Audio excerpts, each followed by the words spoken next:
Shalin's Kitchen Artലേക്ക് സ്വാഗതം. കുറച്ച് ചേരുവകൾ കൊണ്ട് ഉണ്ടാക്കാവുന്ന ഒരു ബ്രൗണിയാണ് പരിചയപ്പെടുത്തുന്നത്. വളരെ ടേസ്റ്റി ആയിട്ടുള്ള ഒരു ഡെസേർട്ടാണിത്. നമ്മൾ ചോക്ലേറ്റ് ഒക്കെ ഇട്ടിരിക്കുന്നത് കൊണ്ട് ഒരു പ്രത്യേക ടേസ്റ്റാണ്. എല്ലാവരും ട്രൈ ചെയ്ത് നോക്കുക.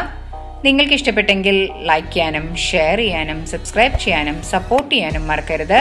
തൊട്ടടുത്തുള്ള ബെൽ ഐക്കൺ പ്രസ് ചെയ്താലേ ഇനി ഞാൻ അടുത്തിടുന്ന വീഡിയോയുടെ നോട്ടിഫിക്കേഷൻ കിട്ടുകയുള്ളൂ.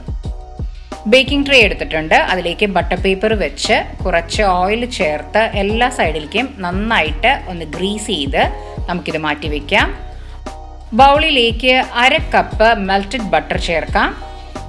1 കപ്പ് പൊടിച്ച പഞ്ചസാരയും ചേർത്ത് നന്നായിട്ട് ഒന്ന് മിക്സ് ചെയ്യാം.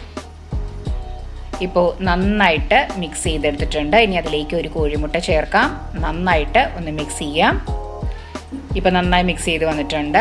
ഇനി അതിലേക്ക് അടുത്ത കോഴിമുട്ടയും കൂടി ചേർക്കാം. നന്നായിട്ടൊന്ന് മിക്സ് ചെയ്യാം. കോഴിമുട്ടയ്ക്ക് പകരം 1/4 കപ്പ് തൈരും ചേർക്കാവുന്നതാണ്, പുളിയില്ലാത്ത തൈര്. ഇനി നന്നായിട്ട് മിക്സ് ചെയ്യാം. ഇനി അതിലേക്ക് 1 ടീസ്പൂൺ വാനില എസൻസും കൂടെ ചേർത്ത് നന്നായിട്ടൊന്ന് മിക്സ് ചെയ്യാം. ഇനി ഒരു അരിപ്പ വെച്ച് അതിലേക്ക് 1/4 കപ്പ് കൊക്കോ പൗഡർ ചേർക്കാം. 1/2 കപ്പ് മൈദ ചേർക്കാം. 1/4 ടീസ്പൂൺ ബേക്കിംഗ് പൗഡർ, 1/4 ടീസ്പൂൺ ഉപ്പും ചേർത്ത് നന്നായിട്ടൊന്ന് മിക്സ് ചെയ്യാം. ഇനി നമുക്കിത് നന്നായിട്ടൊന്ന് അരിച്ചെടുക്കാം. ഒട്ടും കട്ടയൊന്നുമില്ലാതെ ഇപ്പോൾ നന്നായിട്ട് അരിച്ചെടുത്തിട്ടുണ്ട്. ഇനി ഇത് നന്നായിട്ട് നമുക്ക് ഒന്ന് യോജിപ്പിച്ചെടുക്കാം. പതുക്കെ പതുക്കെ ഒന്ന് മിക്സ് ചെയ്ത് കൊടുക്കാം. ഇപ്പം നന്നായിട്ട് മിക്സ് ചെയ്തെടുത്തിട്ടുണ്ട്. ഈ സമയത്ത് നമുക്ക് ഓവൻ ഒരു 10 മിനിറ്റ് ഒന്ന് പ്രീ ഹീറ്റ് ചെയ്യാൻ വയ്ക്കാം. ഇനി നമുക്ക് ഈ ബാറ്റർ കേക്ക് ടിന്നിലേക്ക് ഒഴിച്ചു കൊടുക്കാം. ഇതുപോലെ ഒരു തിക്ക് കൺസിസ്റ്റൻസിയാണ് ചോക്ലേറ്റ് ബ്രൗണിക്ക് വേണ്ടത്. നമുക്കിത് സ്റ്റൗ ടോപ്പിലും ചെയ്യാവുന്നതാണ്. ഒരു 30 മിനിറ്റ്. ഇനി അതിന് മുകളിലേക്ക് ഗ്രേറ്റഡ് ചോക്ലേറ്റ് ഇട്ട് കൊടുക്കാം. ചോക്ലേറ്റും കൂടി ഇടുമ്പം ഒരു പ്രത്യേക ടേസ്റ്റാണ് നമ്മുടെ ചോക്ലേറ്റ് ബ്രൗണിക്ക്. ഇനി അതിന് മുകളിലേക്ക് ബദാം ഇട്ട് കൊടുക്കാം. എല്ലാ സൈഡിലേക്കും നന്നായിട്ടൊന്ന് സ്പ്രെഡ് ചെയ്തിട്ട് കൊടുക്കാം. കുറച്ച് വാൾനട്ട്സും ഇട്ട് കൊടുക്കുകയാണ്. ഡ്രൈ ഫ്രൂട്ട്സ് ഓപ്ഷണലാണ്, നമുക്ക് വേണമെങ്കിൽ ചേർത്താൽ മതി. ഇനി ഇത് നന്നായിട്ടൊന്ന് ടാപ്പ് ചെയ്യാം.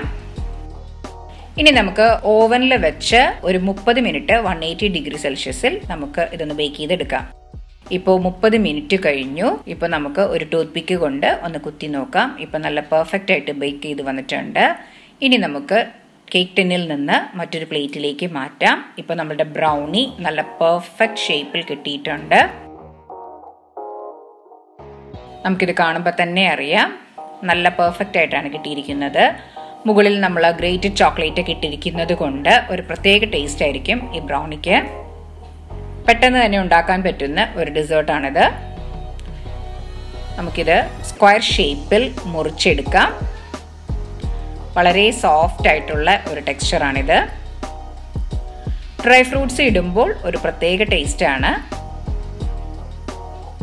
എല്ലാവരും ട്രൈ ചെയ്ത് നോക്കുക. നിങ്ങൾക്ക് ഇഷ്ടപ്പെട്ടെങ്കിൽ ലൈക്ക് ചെയ്യാനും ഷെയർ ചെയ്യാനും സബ്സ്ക്രൈബ് ചെയ്യാനും സപ്പോർട്ട് ചെയ്യാനും മറക്കരുത്. തൊട്ടടുത്തുള്ള ബെൽ ഐക്കൺ പ്രസ് ചെയ്താലേ ഇനി ഞാൻ അടുത്തിടുന്ന വീഡിയോയുടെ നോട്ടിഫിക്കേഷൻ കിട്ടുകയുള്ളൂ. Thanks for watching my channel.